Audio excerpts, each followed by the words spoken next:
Hi,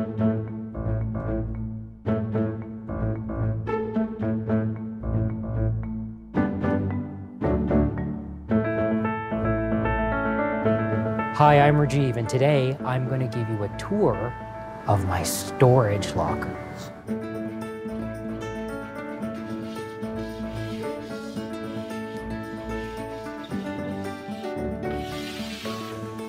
I'm here at Manhattan Mini Storage, where I have a very special part of my life here in New York, and that is my storage locker. When I was, maybe 12, 13, or 14, my whole bedroom was like an ancient Egyptian tomb. I painted hieroglyphics on the walls. I had little statues of Tutankhamun and Nefertiti. And at that time, there was one night when we had relatives over for dinner, and a little cousin of mine came to me and quietly asked something that, as a family, we're still quoting 20 years later. Can I see your treasures?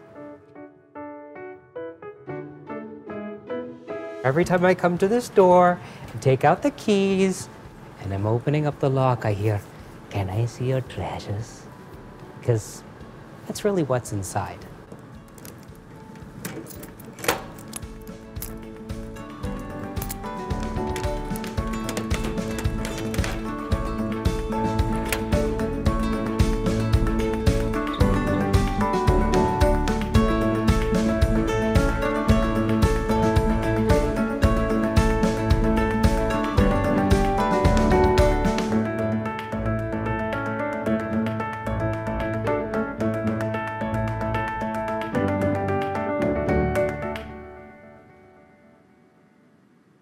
What's so nice about having a storage space is to be able to take my winter stuff, to bring it in here. I put everything in a cotton garment bag, and then just to make it feel like special and nice, and to also make it easier to access, I have a photograph of me in the garment, or just the garment itself, that goes into a plastic sleeve and gets hung on the outside of the garment bag.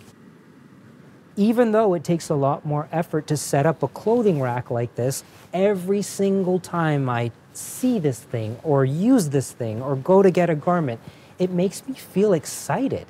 And that investment of time and energy is totally worth it.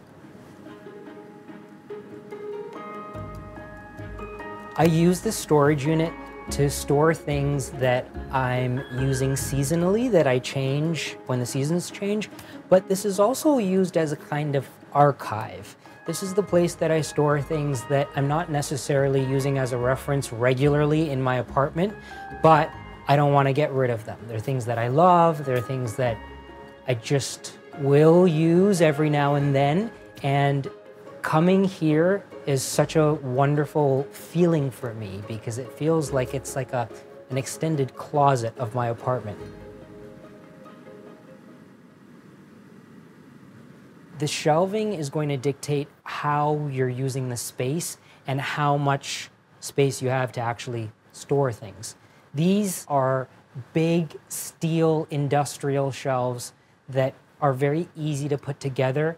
They have wire shelving racks, but what I did when I got the units in place is I ordered felt to cover all of the wire decking. And it just makes it not only safe to put things on them and store things on them, but it makes it nicer and cozier. Vintage fur gloves that came from a thrift shop.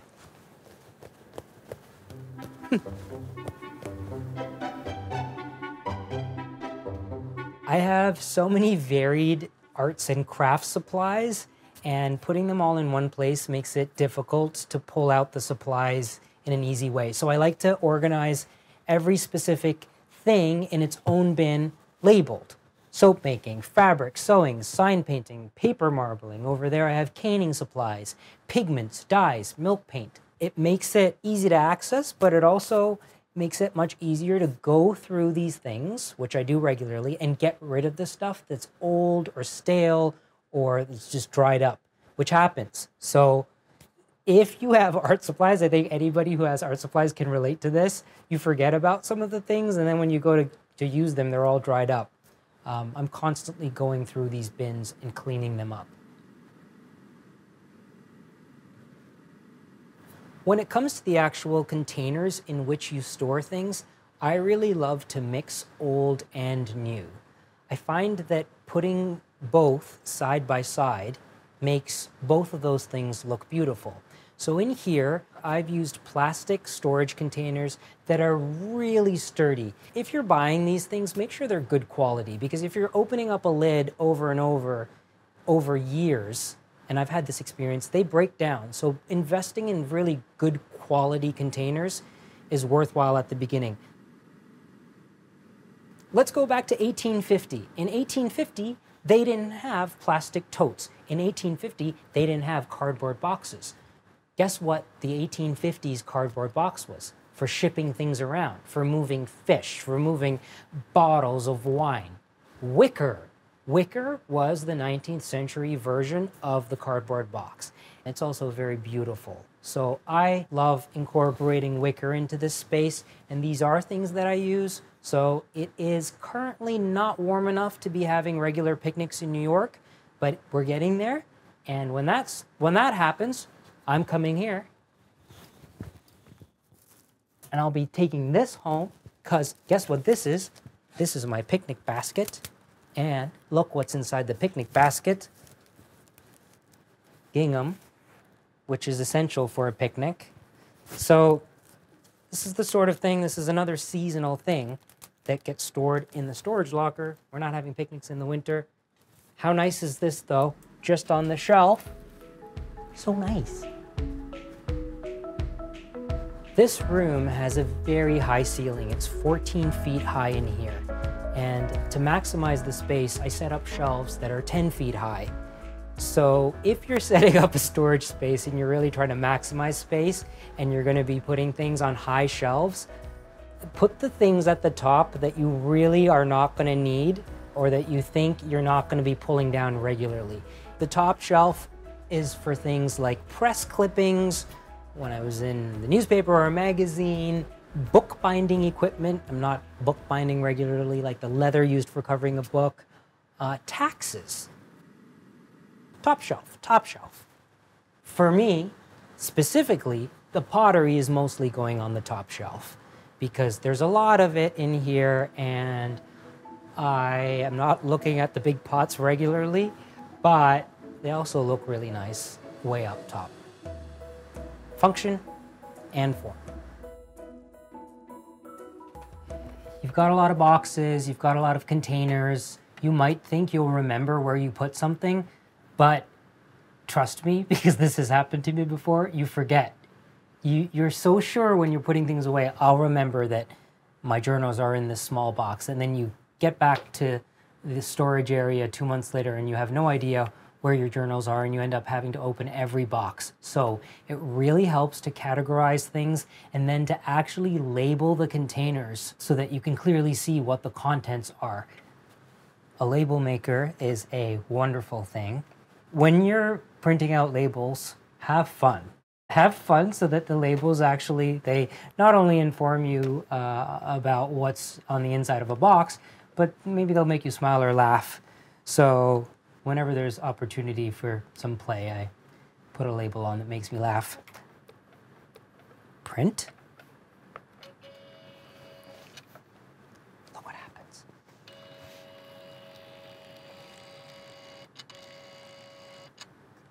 There's a little cut thing. And there's my label. I'll just trim this off and stick that onto a little tote container. So for most of the modern, new plastic tote containers in here, I use the modern label maker. But if something is old, I'm not going to use the label maker for an old storage container. So for my watercolor drawers over there, what's appropriate? You know, for something like that, if you have nice penmanship, even with a very fine pen, handwriting out the labels would be nice. I have a typewriter from 1910, as do most people. So I stuck in a piece of paper and typed out the labels on my old typewriter. These small details, these are the details that actually make a space like this turn from something that's completely utilitarian into something that's actually, in every sense of the word to me, magical.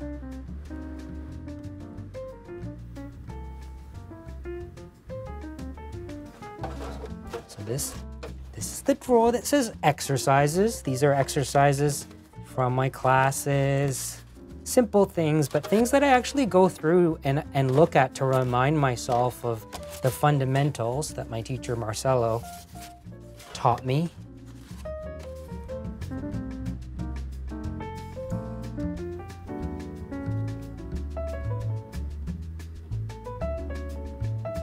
This is what I genuinely do when the inspiration hits. Like, maybe it's time to frame this painting, and then because there are these beautiful frames that I've collected, I come in here and I play.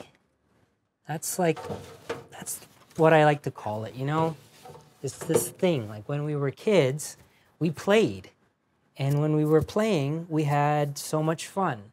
And I think it's a shame that sometimes as adults, we forget about playing. And when I'm by myself and I'm playing, I'm often laughing out loud because I'm saying things sometimes out loud, which just like makes it fun. And in the end, you know, nothing really happened, but just from playing around in your beautiful little space with your treasures makes you happy.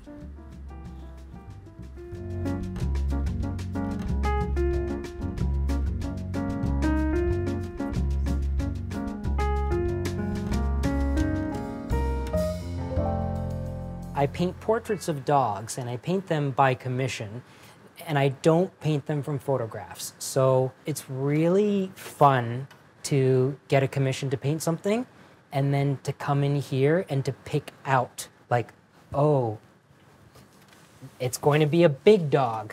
So like a big dog would go into a big frame like this. And here's one of Simon Liu's stretchers that were made to fit into this frame. But if it's a little dog, like a Chihuahua, there are options for that too. Like a little frame. And you know, when you set your stuff up like this, where it's out and you can look at it, you enjoy it. Like when it's not tucked away and when you can actually see it, and when everything actually has room around the items to breathe. Just walking into a space like this and just looking at your treasures. Can I see your treasures? It just, like, you're actually, even though I'm not using this, I'm still enjoying it because I can see it. And sometimes I come in here just for inspiration. Like I'm coming here to get something, but I'll stop and I'll pull out these frames and I'll just look at them and they'll inspire me to paint something or do something.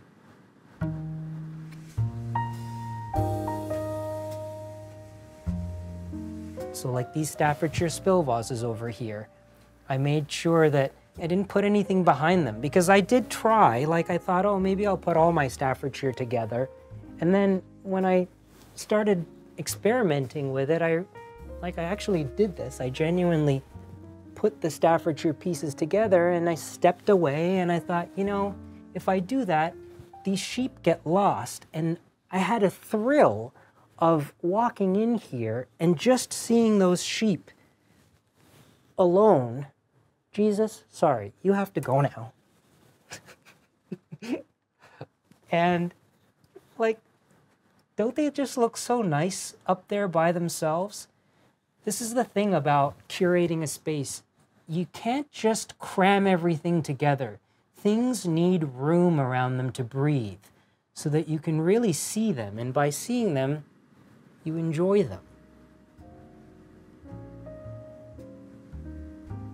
The only way that I could justify having a storage space was by really knowing that every single thing that I was passing through this threshold and bringing into the unit was something that really meant something to me and that I knew I wanted to hang on to. I was not using this space as a, let me just put it there and I'll figure it out later. If you're going to set up a storage space, use that as an opportunity to really get rid of as much stuff as possible. And then the things that you keep and the things that you actually do put away to store, every single thing should actually feel like a treasure to you. I hear over and over again, yeah, but what if I need it? Yeah, but I just love it so much that I can't get rid of it. If you genuinely love something so much that you don't want to get rid of it, that's fine. But more often than not, people have not actually gone through their things to assess whether or not they really love those things. And I would say the majority of things that people have, they can get rid of. So one of the things I get rid of regularly are books. If I need that book again and I got rid of it, I can find a used version online. And I do. The books that stay are the books that really mean something to me, but that I'm not referring to regularly on a regular basis. I don't want them to take up room in my apartment. There just isn't room, so they come here. If you're storing books on a shelf, you don't just have to put the books upright side by side, like stacked on a shelf, conventional style. My friend Garo Kedigan, who's an interior designer, one of his signature things is styling bookshelves. And he taught me how to take the books and actually put some upright, put some on their side. And then among the books, he puts objets, the things that his clients actually love and use, he arranges within the books. And that makes a bookshelf a beautiful thing that's not just books. So that's what I've done in here. My journals, I have so many of them. They are things that I have referred to over the years. I wouldn't throw my journals away. That's something that I actually hold on to. One of these journals was the entire pandemic, and I wrote in it every single day.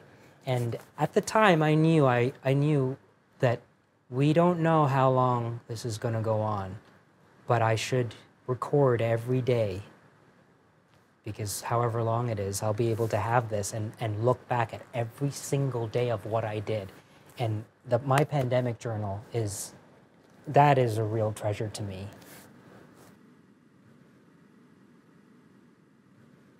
The most seemingly mundane things that you're going through on a daily basis, if you take the time and the effort and sometimes a little bit of money to invest in heightening them so that that mundane thing now becomes a little moment of excitement, or it makes you smile, that's worth it. It really is worth it. Because every day, even though it's a small thing that you're experiencing, those small things all add up.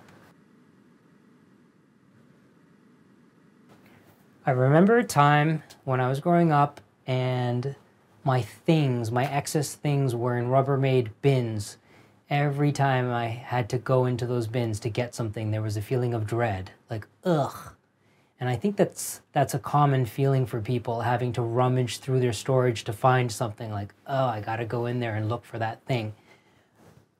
If you take the time to really cull your possessions down to the fewest things as possible, what remains become kind of the treasures in your life. And if you take the time and the effort to set them up in a way where your storage space is not only airy and organized, but where it looks beautiful, then coming into a space like this really does become something special. Every single time I need to come to this storage locker, I get excited, and every time I take out my keys to open the door, I think, ooh, my treasures are waiting for me inside for a visit. Sometimes I come in here and I have to sort through things or look for something, and it's a wonderful, quiet time alone with my special possessions.